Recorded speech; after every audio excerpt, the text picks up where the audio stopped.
Bonjour, mes amis. Of course, you know bonjour is hello. Mes amis is hello, my friends. Bonjour, mes amis. See? You know a little bit of French already. Congratulations. This will probably be my last episode or video on my life in East Falls. There's several things to note before I move on. One was the movies. I used to love going to the movies. My mother allowed it. However, I had to be home at 5 o'clock. It didn't matter if the movie was over at 5:30, which I think was most of the time. I had to run. Because I stayed at the last minute. Run, home. There I was, huffing and puffing. A couple times I didn't quite make it. I got yelled at. She would not alter that time for dinner to accommodate me watching the end of that movie. She would not do it. Anyway, one time I was there, and I don't remember going with a lot of friends. I'm sure I went by myself more than a few times. I don't know why, I don't know why. But I know this one time I was there by myself, sitting down, and all of a sudden, this man sat down next to me. Didn't think anything of it at first. I was watching the movie, and then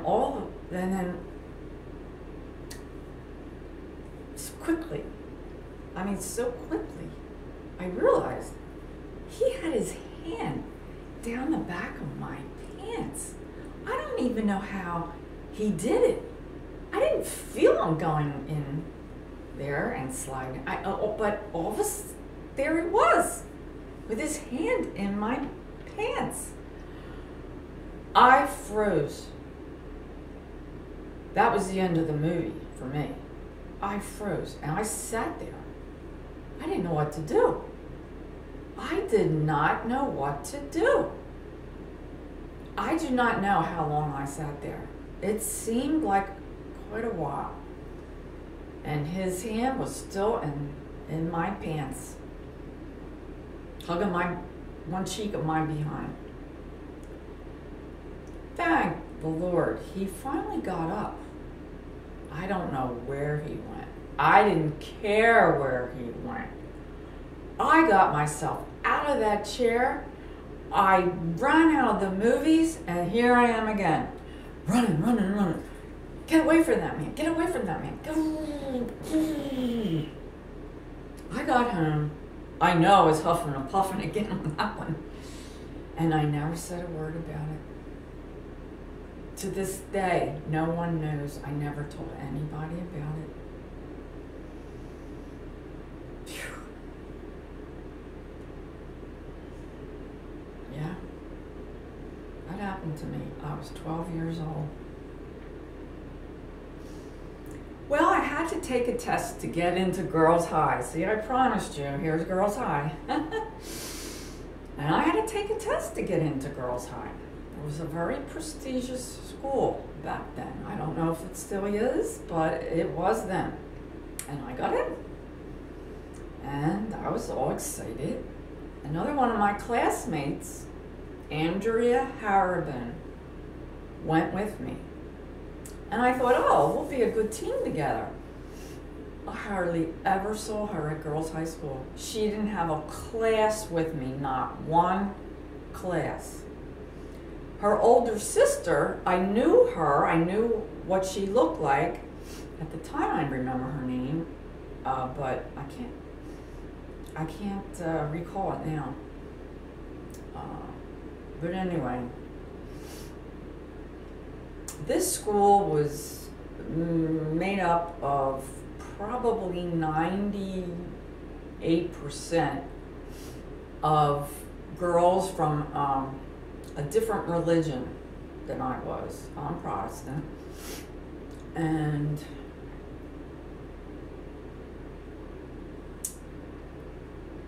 they didn't want any parts of me.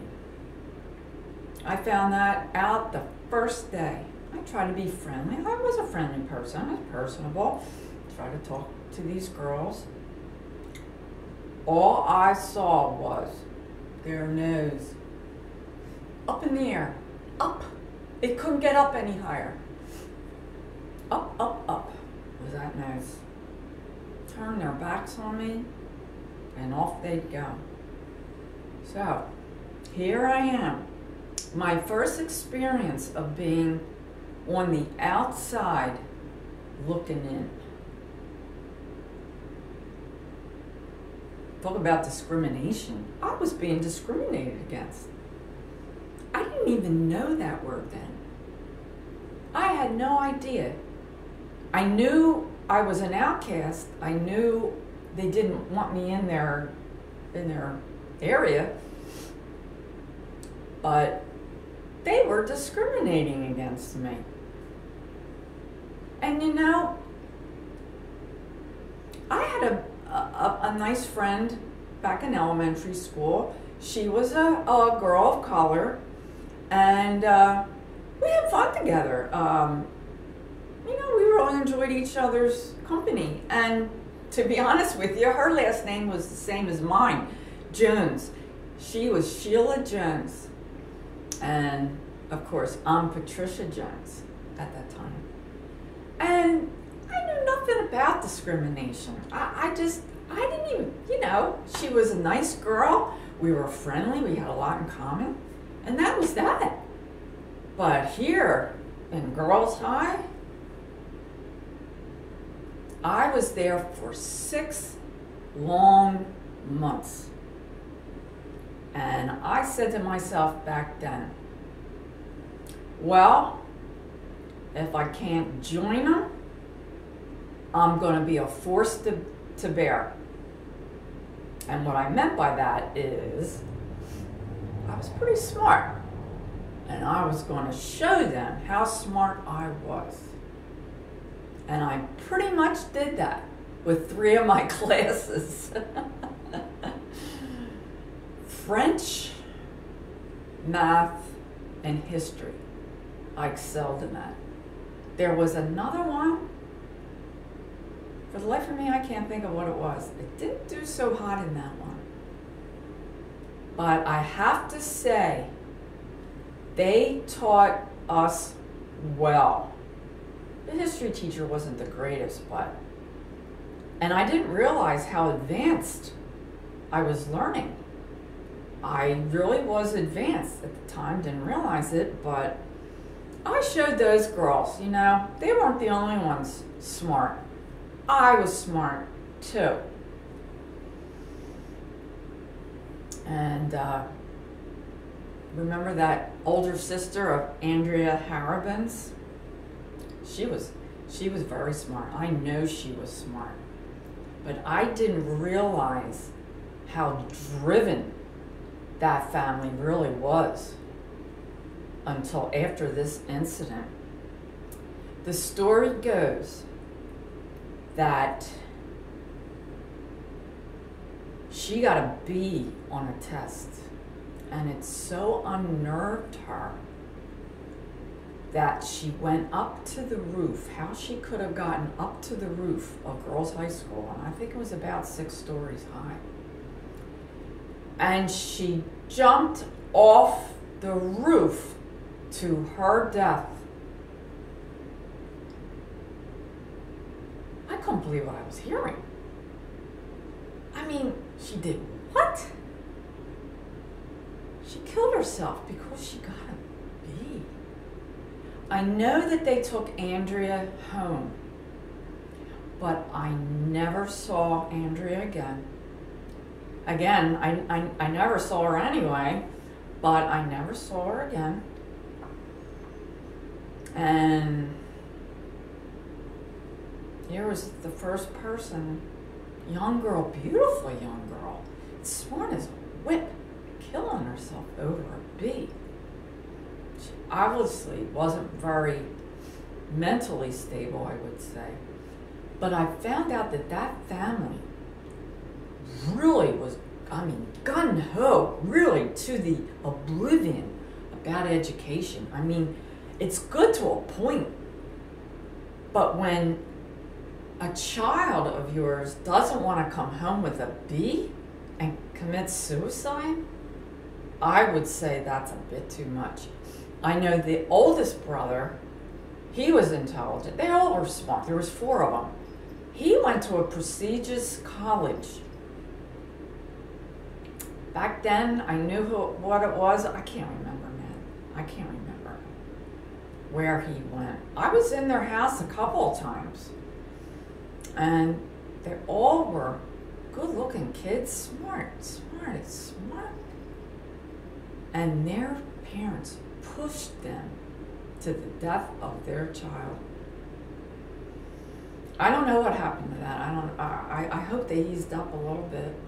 I hope that family learned a horrible lesson.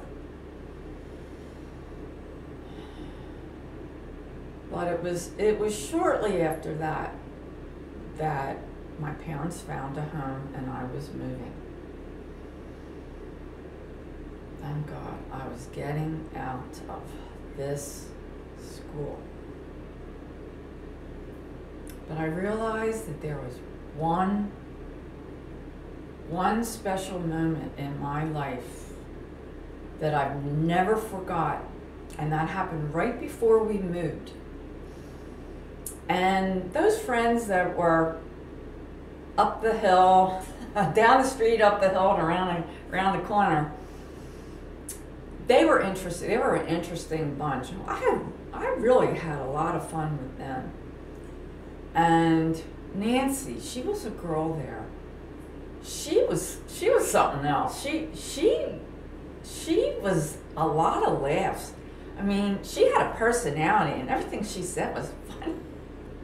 I enjoyed her, and there was other kids. There were about 4 or 5 of us, and amongst these kids was this boy, and he was older. He was older.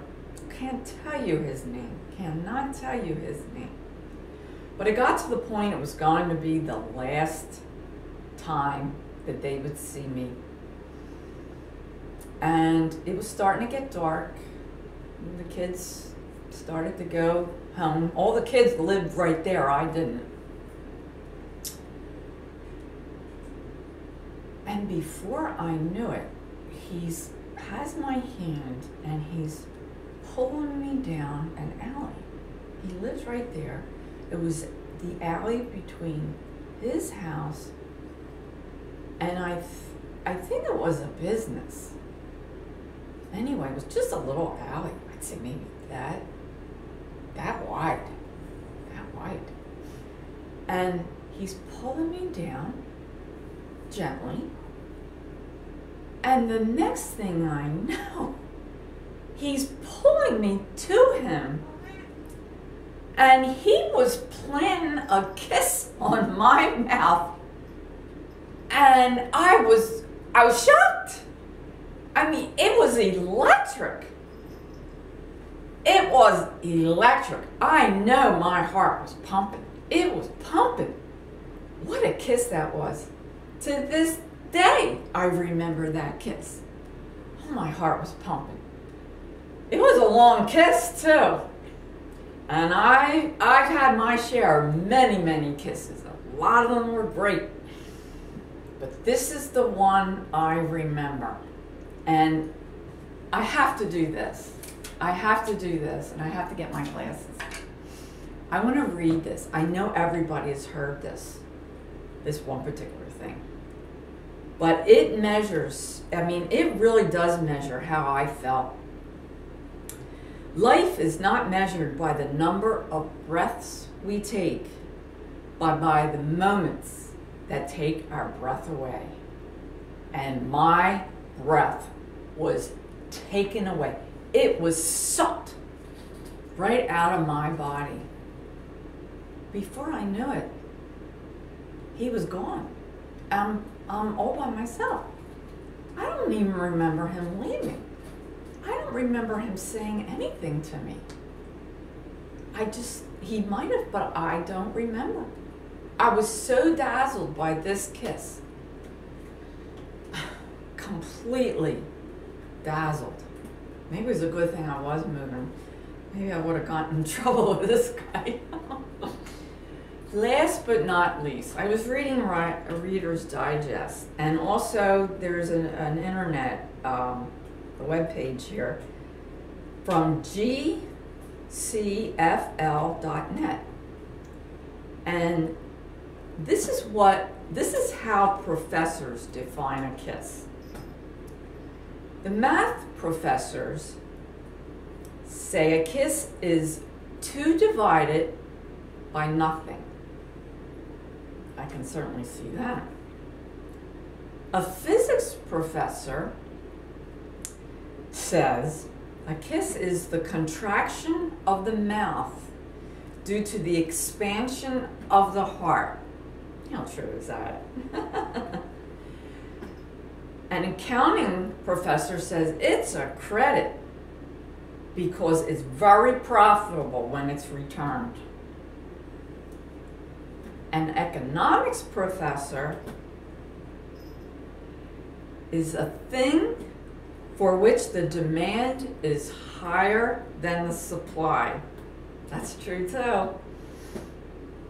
And in dentistry, it's infectious and at the same time antiseptic.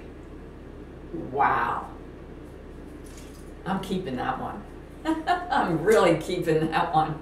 So I'm going to say goodbye for now. I hope you enjoyed yourself.